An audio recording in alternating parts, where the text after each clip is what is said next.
Hello, all you textual deviants, and welcome to another episode of Texting. I'm Mark Will at an undisclosed location in Taipei. And I'm Tomek in St. Petersburg. Well, this week we have an exciting text for you. It is Jack Kerouac's The Dharma Bombs. Here's my copy. Those of you watching the video version And of this mine is podcast. here. Check it Yes, mine. out.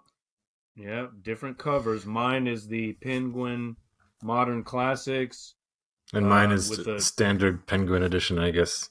okay, and your cover is different. Yeah, I've got some mountains pictured, which we know are central. Kerouac says that the mountain is the Buddha. And I believe this is Desolation Peak here, where we know that Kerouac spent some time as a lookout later on. And some more mountains below. One of them could be the Matterhorn, which is prominently featured in this book. Okay, well, this is a unique text for us on texting because it's our first novel. This is the first novel that we have considered. We've in the literary realm, we have considered poetry, essays, uh, at least one short story. But The this is our Gogol. Mm-hmm. yes, right. But this is our first full length novel. And I actually read it last year on your recommendation because during the episode in season one, when we considered Allen Ginsberg's Howl, you mentioned that the Dharma Bums was your favorite beat text. And I think I said my favorite beat text was Burroughs' Red Knight trilogy, and I stand by that. But maybe you can talk about why the Dharma Bums is your favorite beat text. Do you want to discuss that now or save that for later? Well, I can give you a Cliff Notes version now. Mm-hmm. I think it's a more focused book than On the Road. So much of it centers around this hike that Gary Snyder and Kerouac do up at the Matterhorn. So I think I appreciate that. And as someone who, in my early 20s, as much as it's a cliche, was interested in Eastern thought and and was living a kind of wannabe bohemian lifestyle in Tucson, Arizona, just felt the exuberance and excitement and liberation that Eastern thought offered. So it Okay. was a really exciting primer to Buddhism and less less theoretical than you might find like an Alan Watts or Suzuki, which I know you discussed earlier with me. Okay. Well, there are a couple of things you mentioned there that I want to pick up on. Uh, First of all, you discussed or alluded to on the road, which of course is probably Kerouac's most famous work, right? If you Mm-hmm. ask someone to name some book by Jack Kerouac, they would probably mention On the Road. And before the Dharma Bums, that was really all I had read by him, and I thought it was okay. I enjoyed parts of it, but I wasn't overwhelmed, and I didn't really have the desire to read more of him. Do you remember a bit more about your reaction? Because I love On the Road as well. I do agree that Dharma Bums is a superior text, but was there anything off-putting about it? Because yeah, I'm a fan of both. I don't know if it was off-putting. I just didn't feel compelled to read more. It's like it didn't do much for me. I just felt like I needed to check it off my list, right? You have to read that at some point because it's a cultural milestone. But did the Although Beats as a the movement Dharma appeal Bums to is you? too. Sorry. Did the Beats as a literary movement appeal to you? Because personally, I don't really see Burroughs as a classic beatnik.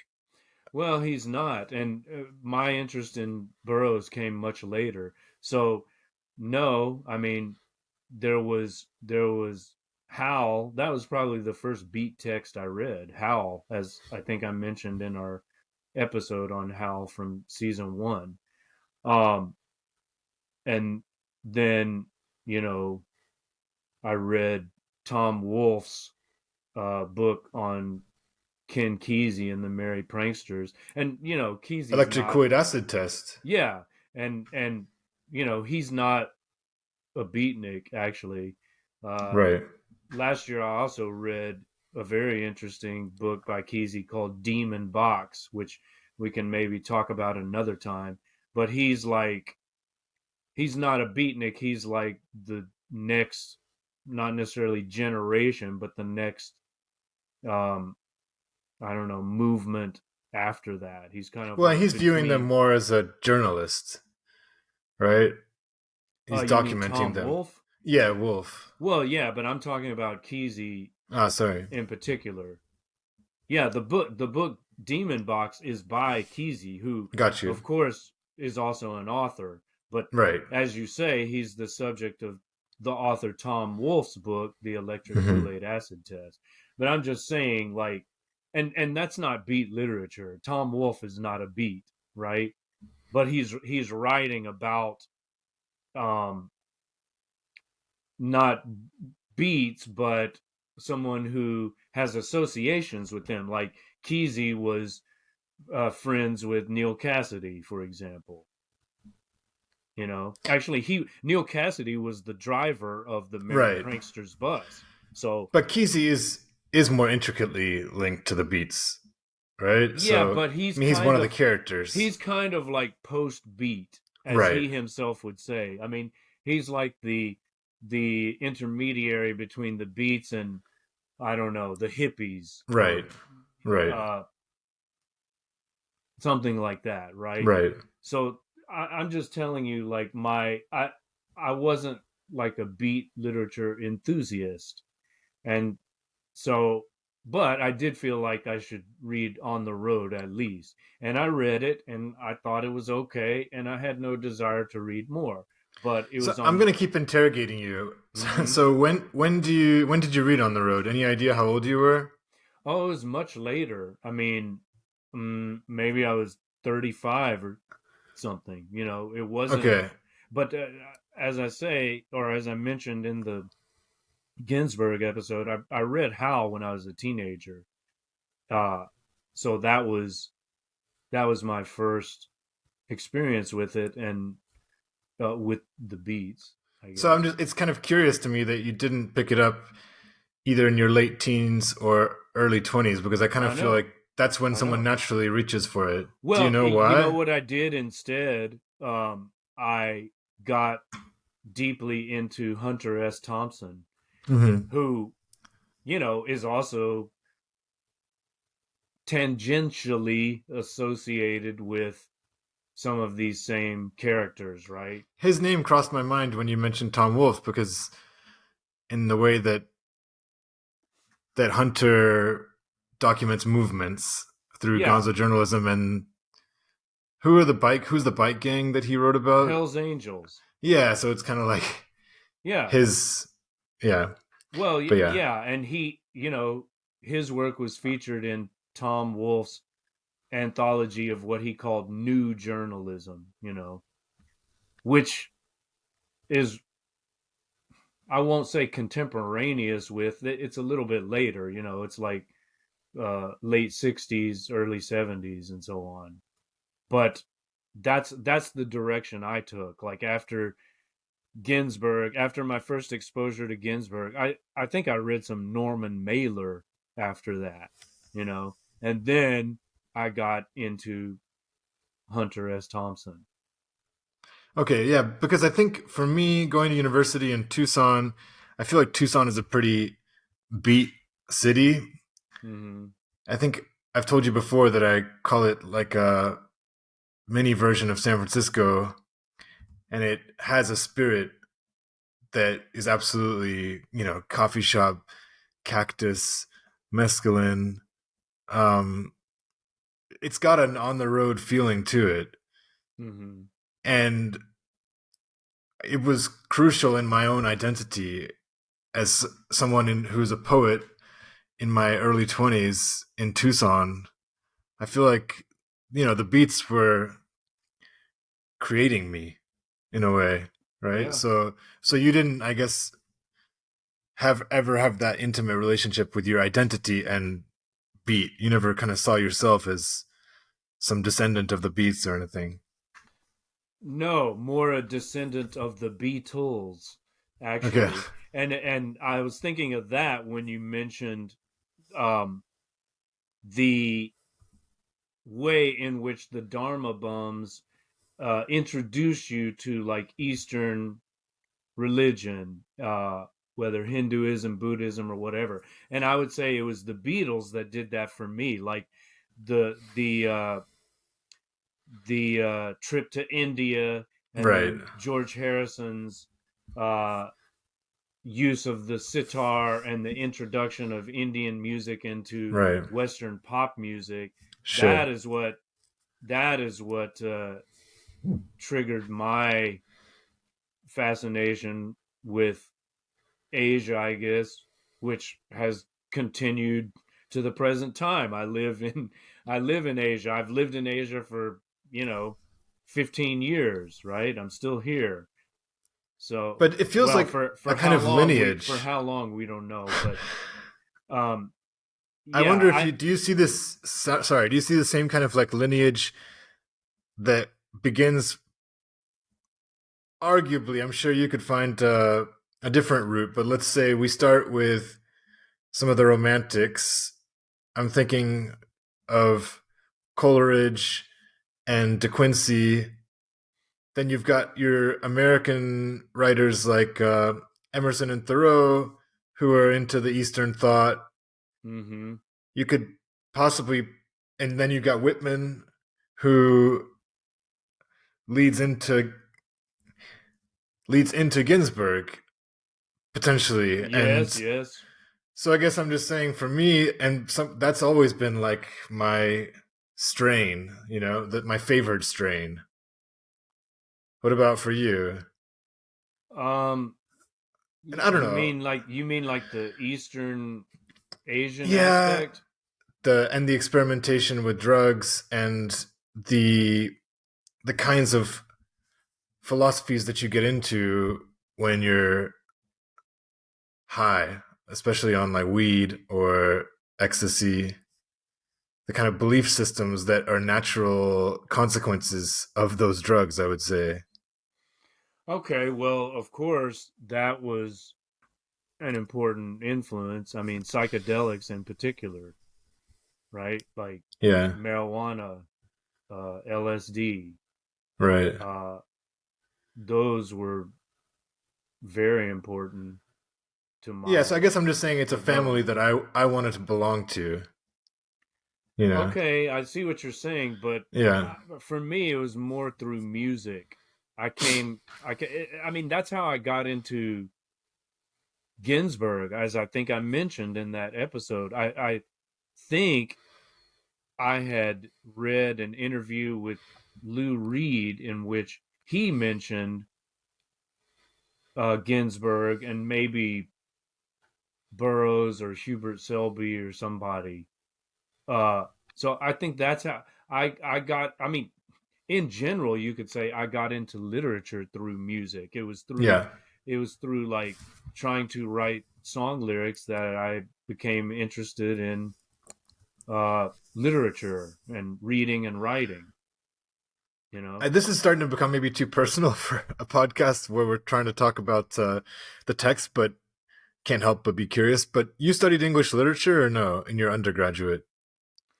Yes, I mean my undergrad degree, it was an English degree, but the concentration was linguistics. But I took Okay. as many literature courses as I wanted to, and whatever I was studying, you know, for my degree, I was always reading literature. I mean, Were you a I mature student? my feeling was that, you know, I can read literature on my own. I don't need a professor to guide me through it. I was more interested in learning like technical aspects of language that I could apply to literature. Hmm.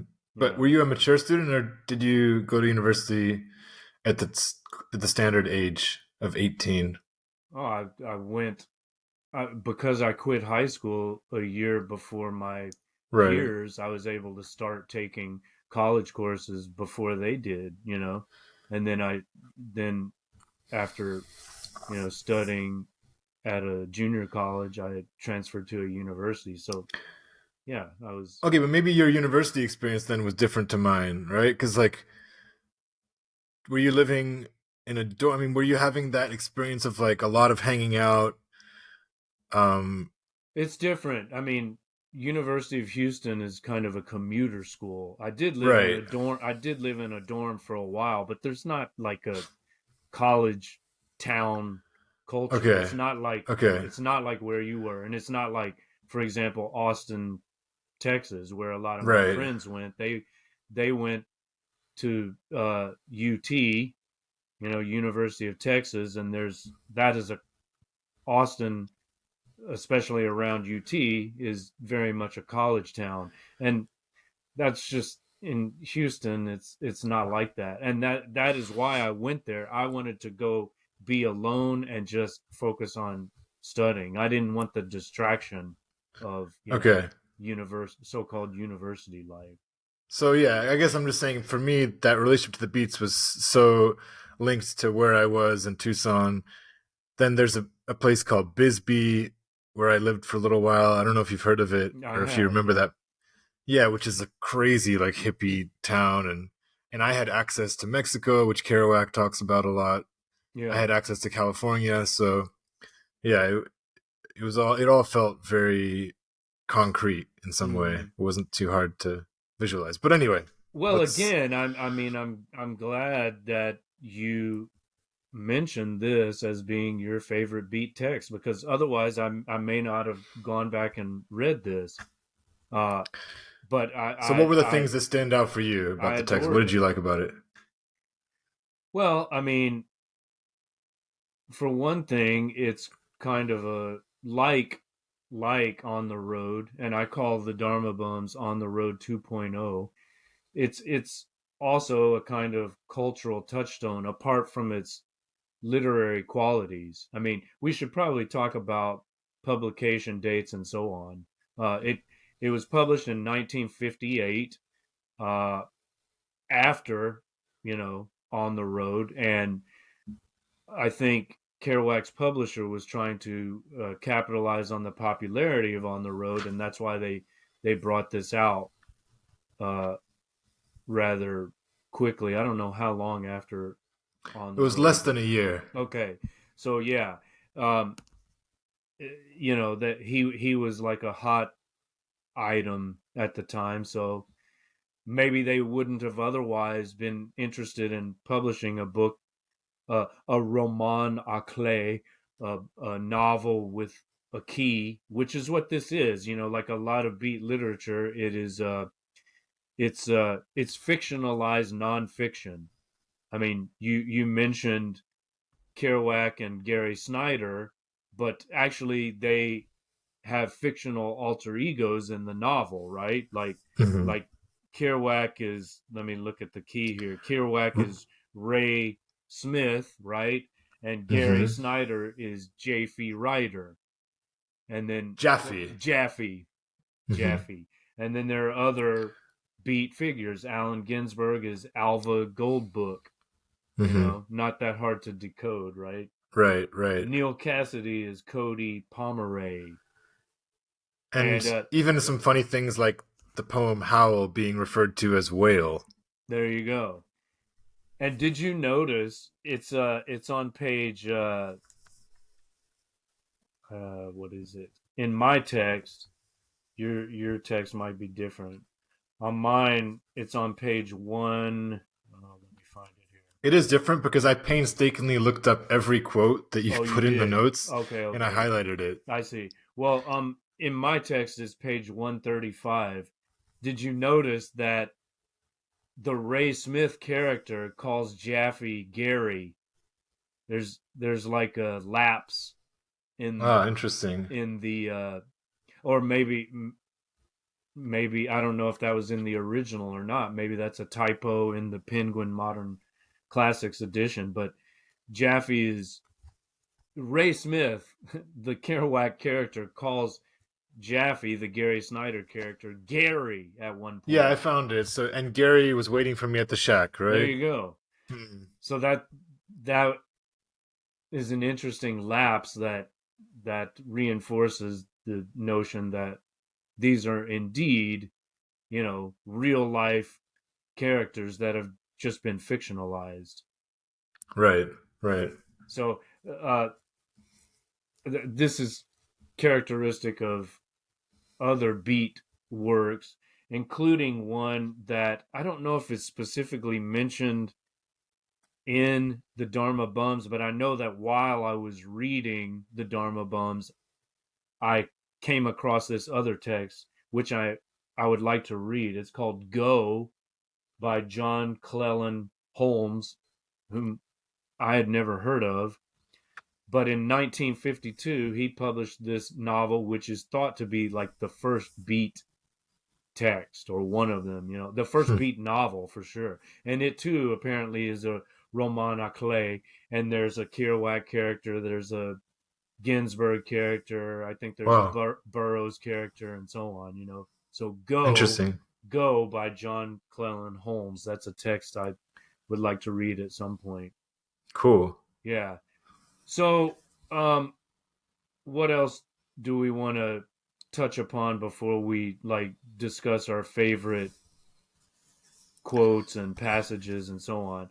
I would like to mention that another episode from season one, uh, the one in which we dealt with the Heart Sutra, is relevant to this text as well, because there's mention of Avalokiteshvara, who is the Chinese Guan Yin. I mean, Avalokiteshvara is the Indian name, right, or Hindu Buddhist name, but in Chinese cultures, this god, it's a god of compassion, right?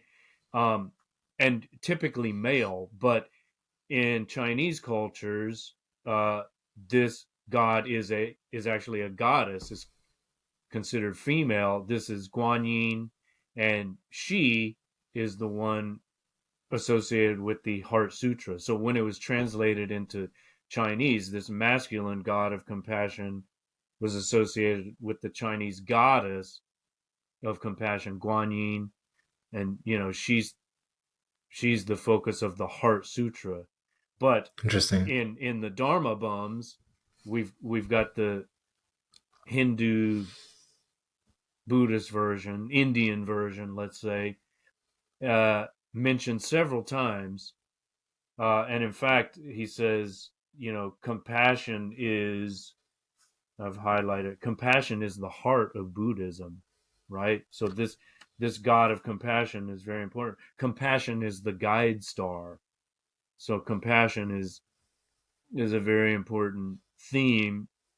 At least this is how Kerouac in the Dharma Bums, this is his way into Buddhism, right?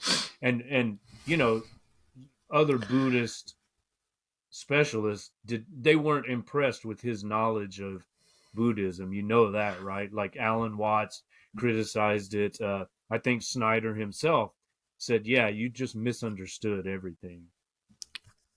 Well, I just want to add to that. Another thing that attracted Kerouac initially to Buddhism, I was just rereading the first part today, is the first and the fourth of the Four Noble Truths. So the first being life is suffering, Right? and the fourth, I think, it being that there is a way to get out, to go beyond the suffering. Okay. So, yeah, along with his attraction to compassion, I would say it's also just the kind of beat recognition of life being suffering, and considering what he's been through and maybe experiencing some kind of PTSD, um, both related to war and to the death of his brother.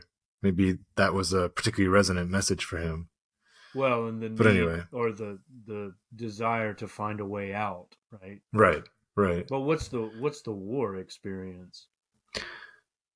Well, I guess I don't know enough to speak about that. Obviously, he was in the military, Mm-hmm. uh, and I guess just saying that this is still kind of considered a post-war period, right? The Mm-hmm. 1950s. Oh, So maybe okay. just the kind of generational trauma of having lived through that. That's kind of what I'm thinking. Okay. But he didn't see combat, did he?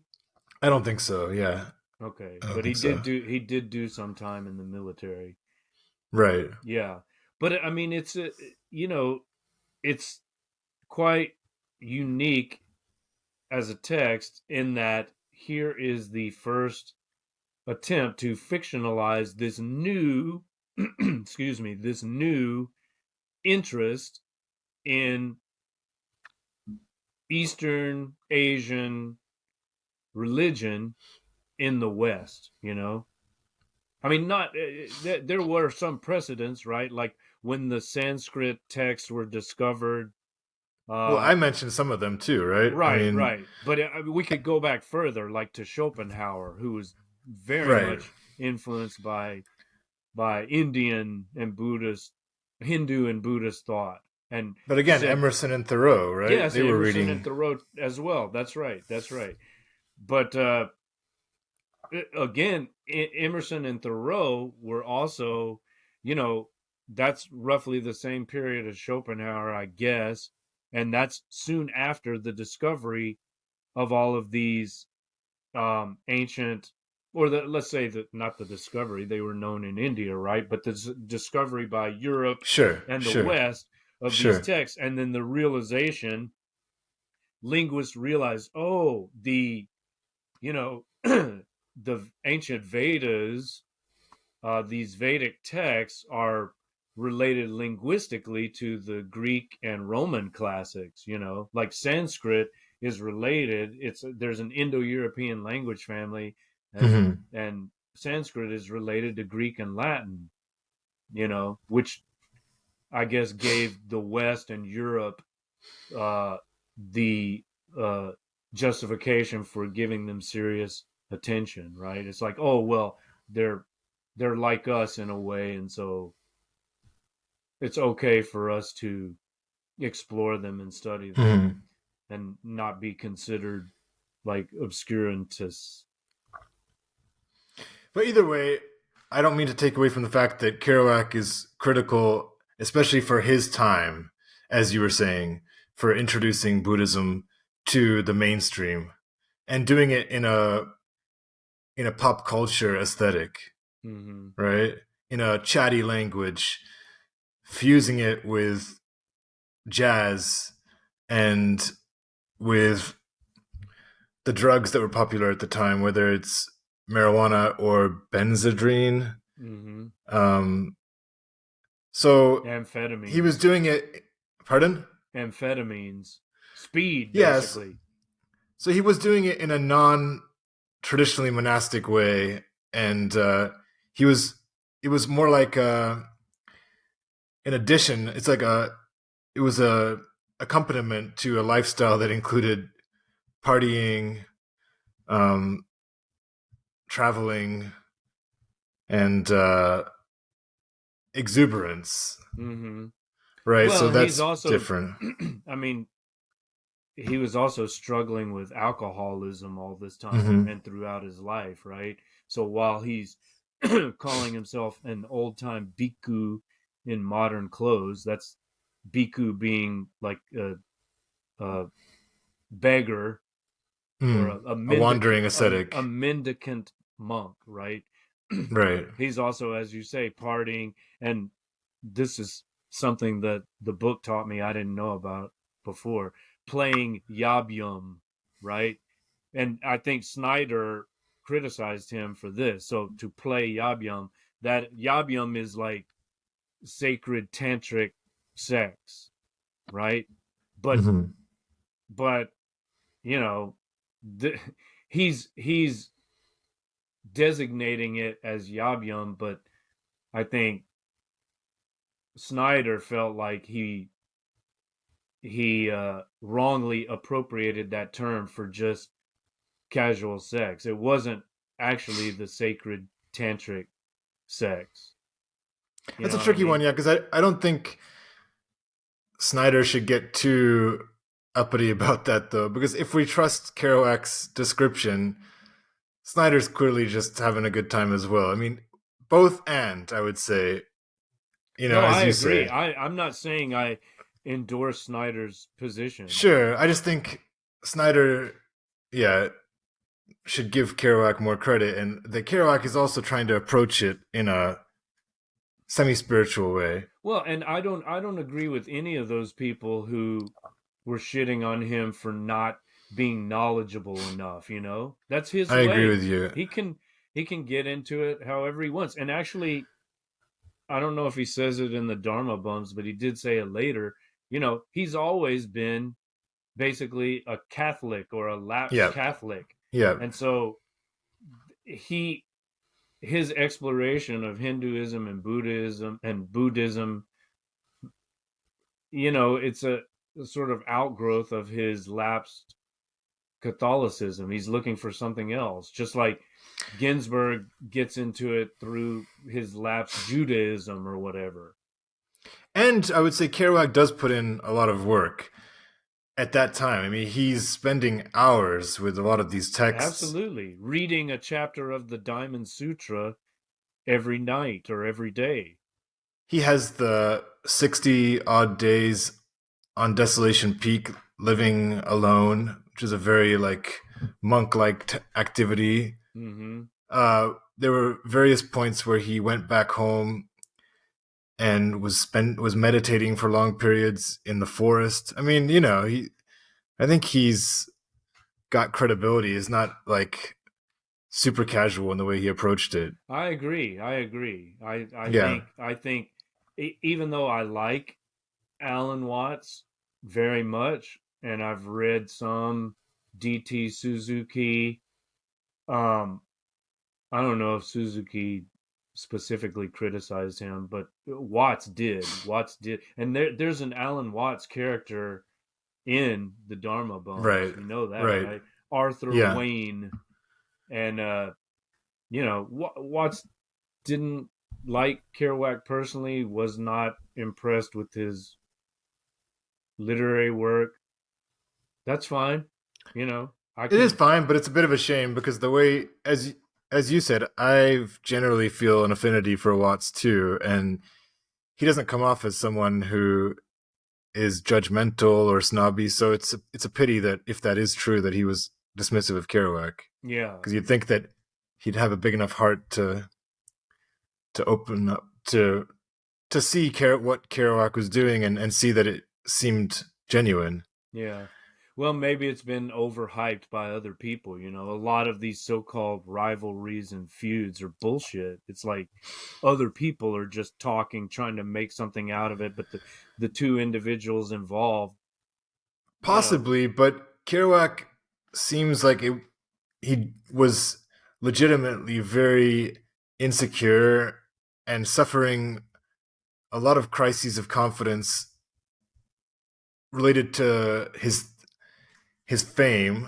He's mm-hmm. considered the first writer celebrity in the age of television, and I think it was a huge responsibility for him to kind of be this spokespiece for Buddhism. And at that point, he wanted to make clear that he doesn't have the theological foundation to take on that role. Mm-hmm. So maybe if it had stayed something among his friends, or if his texts were, yeah, more underground, this whole rift wouldn't have happened. But the fact that he was then seen as an authority is also maybe a reason why Watts and other people stood up a little bit and Maybe there, decided to. yeah, maybe there's some professional jealousy there, or maybe it's just like, wait a minute, this. this guy, we appreciate his enthusiasm, but he doesn't know what the hell he's talking about. Exactly. Exactly. I mean, whatever. Yeah. We can enjoy Alan Watts's lectures, and we should actually do an episode on one of his lectures. Or he's got a great book. I think it's called Nature, Man, and Woman. It's about Yob Yum basically. I don't think he uses that term, but it's about like sacred sexuality or uh, you know, uh, sexuality from a spiritual perspective. Great book. I read that in my 20s and was very moved and influenced by that. Um, but I can enjoy that and the Dharma bombs, you know? Sure. Yeah, me too. And it's kind of like, if you just consider the title alone, you should be able to manage your expectations. This is not an essay by DT Suzuki Zen Right. Master, you know. This is kind of like the convergence of the American hobo culture, um, which is described in On the Road, the convergence of that with this new interest in Eastern and Asian religions, you know? With middle class intellectualism.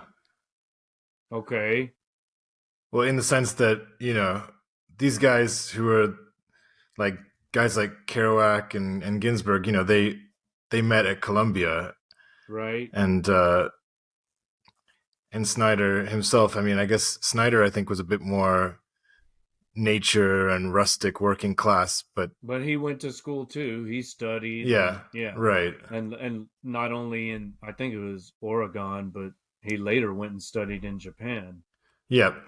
like serious Zen study. But you mentioned the middle class element of this. Maybe some of them came from middle class backgrounds, but they had some pretty critical things to say about it, right? 100%. Listen to this. Let me just read you a quote here. Sure. All these people, said Jaffe, they all got white tiled toilets and take big dirty craps like bears in the mountains. But it's all washed away to convenient supervised sewers, and nobody thinks of crap anymore or realizes that their origin is shit and civet and scum of the sea. They spend all day washing their hands with creamy soaps they secretly want to eat in the bathroom. Yeah. That's I one of love my that. favorite passages. I loved it as well. Yeah, so obviously that criticism of consumerism is one of the things that attracts me about this vein of beat text. I Yeah, think we see a lot of that in Ginsberg as well. yeah, me too. I've got a thread I'd like to explore Okay, if you're okay. So, I watched this YouTube video today called The Truth About Jack Kerouac, and I didn't like the clickbaity title, but the guy ended up being a fairly smart guy and who has a huge admiration for Kerouac. okay.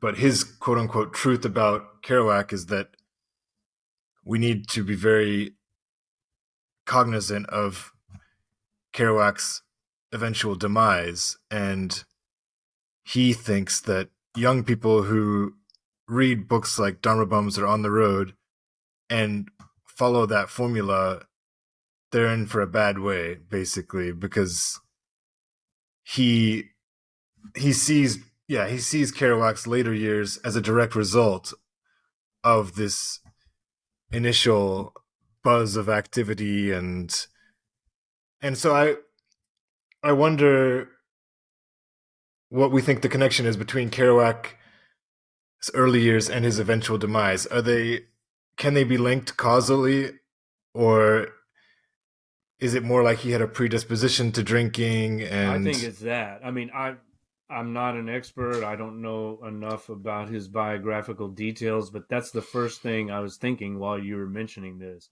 Like, Hmm. first of all, um, he ended badly. Why necessarily? Because he died early.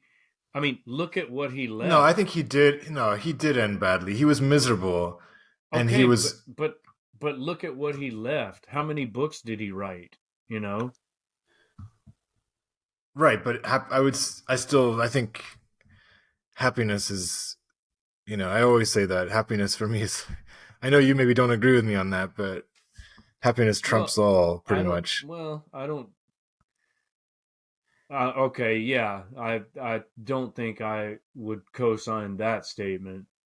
Um, But I don't want to say like a shallow happiness. Okay, I mean a happiness based in like I human know, relationships I and know what and you're peace of. saying, and Yeah. maybe in that personal sense, he didn't find happiness. I don't know. I don't know his life story that well, but I think his work was his happiness and fulfillment in some way. You know.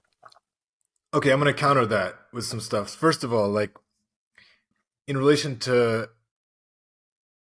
Gary Snyder, I can't remember if this is in the book or just in other stuff that I read, but Hmm.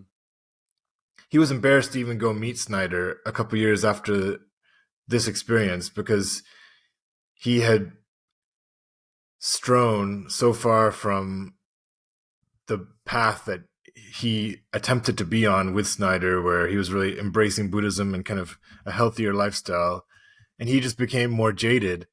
And his last years, just living with his mom, you know, Ginsberg came with Peter Ornstein, I believe that's his name, right? Orlovsky. Um, yeah, sorry, yeah. They came to visit, and Kerouac turned them away. I mean, because he was in kind of such a bad way. I mean, it's. I think that the fact that he was constantly distancing himself from the beatnik movement, from even Buddhism, from later on, he I just think he wasn't really comfortable with himself. So yeah, he produced some great works, but I think it was at the same time constantly producing different types of inner conflicts.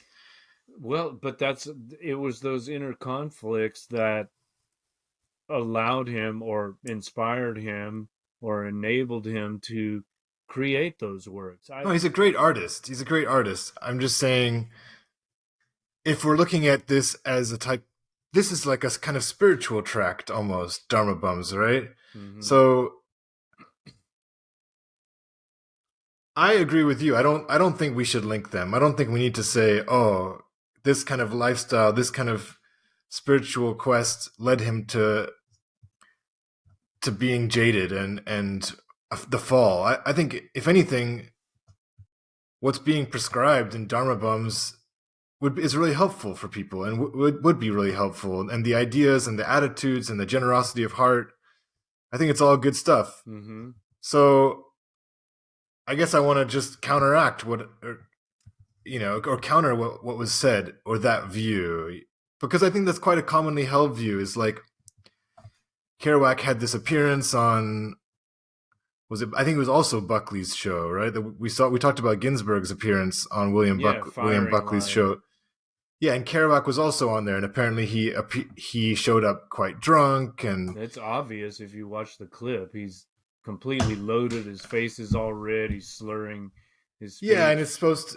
it's like represents this kind of demise again, and But what I'm saying is, I don't mean to cut you off, but what I'm no, it's saying fine. is, I'm going for a while. well, I'm saying I think it's due to the alcoholism, not to an interest in Buddhism Right, that he later, discarded or became disenchanted with.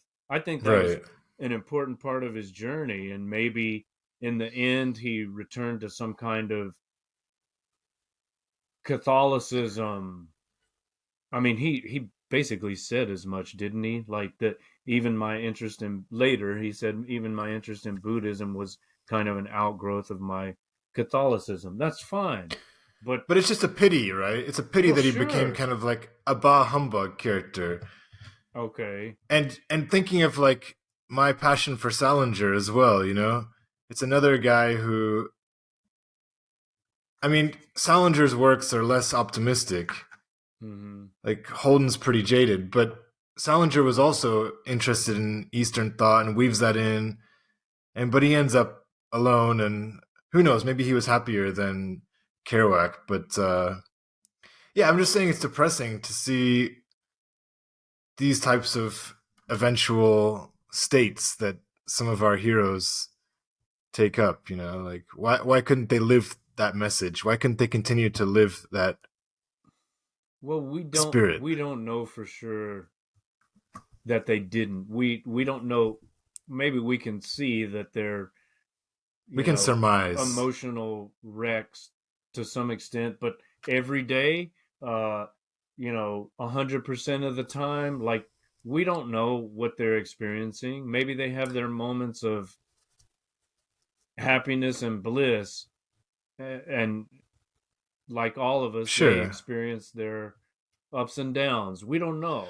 I mean, No, but I I'm think, saying like Ginsberg seemed to. Sorry to cut you off. Ginsberg seemed to live a more fulfilled life. Gary Snyder seemed to live a longer, more fulfilled, healthy life. So yeah, but you know, is longevity always better? It's about, but productive and positive, yes. continuing to write. Well, but again, Ginsberg in terms founded. of productivity, he wrote a lot of fucking novels. Look at his bibliography.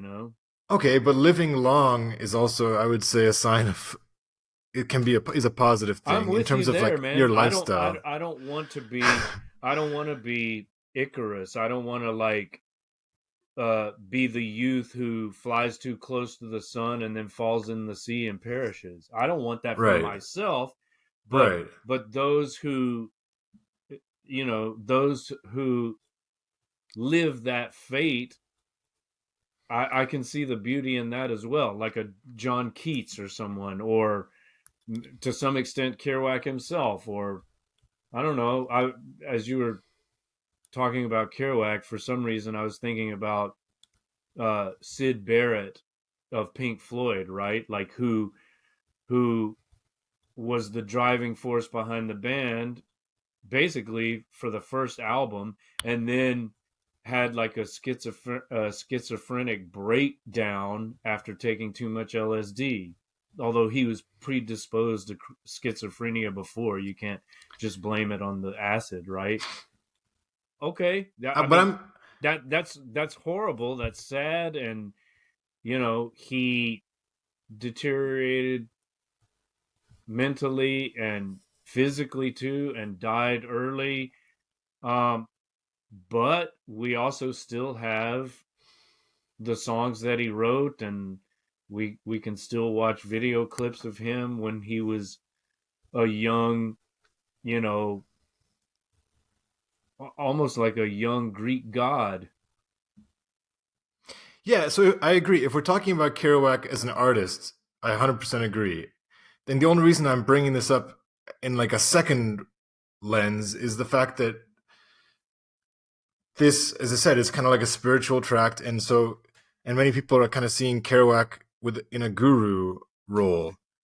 So it's like when Jordan Peterson, maybe that's an odd person to bring up, but when Jordan Yes, it is. Peterson But becomes, go ahead. but if he becomes a spokesperson for like lifestyle, and he's got, I don't even remember the name of the book, but it's like what the rules of living, Yeah. something, some, and then he's constantly having breakdowns, and then if someone's about lifestyle, then you want to see, then the proof is in the pudding. That's all I'm saying. So if Kerouac is talking so much about Buddhism as a way of life, if it's just an artist who's just full of passion and genius, but doesn't claim to, isn't consumed with lifestyle, of course I wouldn't be so harsh. But I'm just trying to say, like, you're telling us about how to live here, Mm-hmm. Kerouac. You're telling us the way to a good life. Well, this also reminds me of D.H. Lawrence, who was a kind of prophet of liberated sexuality and physical exuberance, but he himself was unhealthy and died early of tuberculosis. Well, Um, tuberculosis, maybe was that his own doing? Well, I don't know. I don't know how he Well, I contracted guess it, I'm but just saying Kerouac brought it on well, himself with the okay, alcohol. okay, yeah, right, right. But I'm just saying that the messenger That's is true. not Yeah. always Sure. Sure. the vessel that we would hope for, but Right. And we we need to still, separate the message sometimes. yeah, Right. we still can benefit from the message in various ways. Like we don't have to accept everything, but I just think it's a, you could say there's beauty in his failure. And I don't want to glorify the alcoholism at all. You know, I think that's pretty horrible and sad the way it sounds like he ended up. That's, as we can see in that late clip on the Buckley show. You know, it's ugly. I don't like that. Having been around certain alcoholics, it's toxic. You know, it's Hmm. not fun. Um, but uh, I can also separate that from the person who created this beautiful text that we're discussing, you know? Like Yeah. And the last thing I want to add is like I saw a piece of an interview today with Ginsberg and a few other beat icons. I don't remember who they were, but they were asked about Kerouac's kind of final years, and a woman said, "Oh, Jack always wanted to die." hmm, So that was kind of their way of dealing with it. Like he wanted to get to heaven as soon as possible.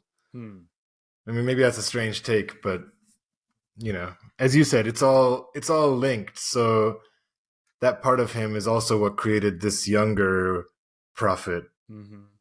right? Like that internal suffering probably that he was dealing with, that he was trying to reconcile, and yeah. Well, that's what, you know, Pete Townsend said about Brian Jones of the Rolling Stones when he died. He said, "Oh, he died every day," you know, Yeah.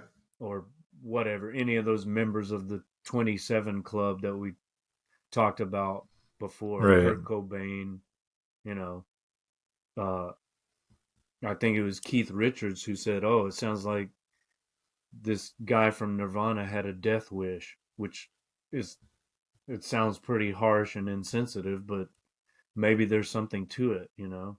Hmm. Only the good die young. Right. I don't believe that bullshit, but there's maybe there's a reason why we have that expression. I want to just pick out a few more little quotes. Sure. This is just a random thing, but this is the kind of detail that I love to find in whatever I'm reading. There's mention of, and I can't remember who it is. I think it's the Wayland character, the bald headed wrestler who's also a Zen practitioner. What's his name? Wayland. In the book, Yeah, no, or in the book he's called Coughlin, I think. Let me look here. Philip Whalen. Yeah, Warren Coughlin is what he's called. And this is the guy. I think is this character. He's the guy who just discourses on all these random topics, you know, mm, during their get-togethers in San Francisco or wherever. And he just mentions this place, Ragusa, a late medieval maritime city-state republic which solved the class problem. I mm, never heard of that, you know, and I just mm, find that randomly in this text, and then I look it up, do research. That could, you could write a whole book about Ragusa, and hmm. you never would have heard about it unless you read the Dharma Bums and looked on page 35. You know, maybe you wouldn't Yeah. even, maybe just you just skim over that because it's, oh, it's just he's just talking about some random bullshit. But that's the sort of Hmm. thing that I like latch onto, and it leads Right. me into something else. Right. Right. So that was another highlight for me, and it's just, how do you even explain that? Why is that in there? You know, it's a book about like Eastern Asian religion, and then you've got this random detail about a medieval republic. I love it, Yeah, man. I agreed. love that kind of Agreed. thing. Yeah. Yeah, yeah. Let's talk about the Dharma bum and what it means. Like, why do we have this term? I think my description earlier is fairly accurate when I say it's like the intersection of American hobo culture, like, hitching rides in boxcars and whatnot, and the newfound interest in Eastern Asian religions, right? But let's look at his specific uses of the term in the text. He says the number one Dharma bum of them all, Jaffe Ryder, who coined the Mm-hmm. phrase. So he gives Jaffe Ryder or Gary Snyder credit for, Mm-hmm. uh, coining that term.